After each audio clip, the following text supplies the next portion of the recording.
اے خدا، میری نجات دینے والے خدا، میں نے رات دن تیرے حضور فریاد کی ہے۔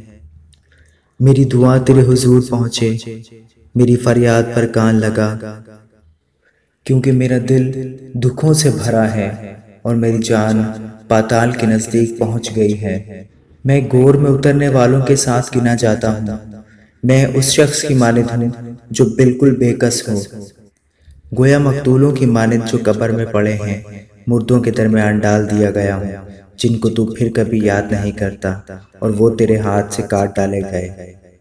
تو نے مجھے گہراؤں میں، اندھیری جگہ میں، پاتال کی تہہ میں رکھا ہے۔ مجھ پر تیرا قہر بھاری ہے، تو نے اپنی سب موجوں سے مجھے دکھ دیا ہے۔ تو نے میرے جان پہچانوں کو مجھ سے دور کر دیا، تو نے مجھے ان کے نزدیک گھنونا بنا دیا۔ میری آنکھ دکھ سے دھندلا چلی۔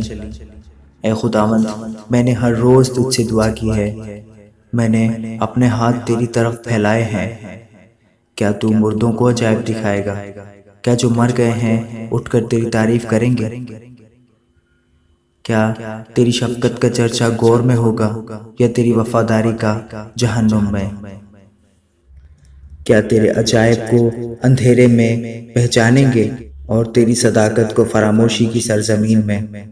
پر اے خداوند، میں نے تیری دہائی دی ہے اور صبح کو میری دعا تیرے حضور پہنچے گی۔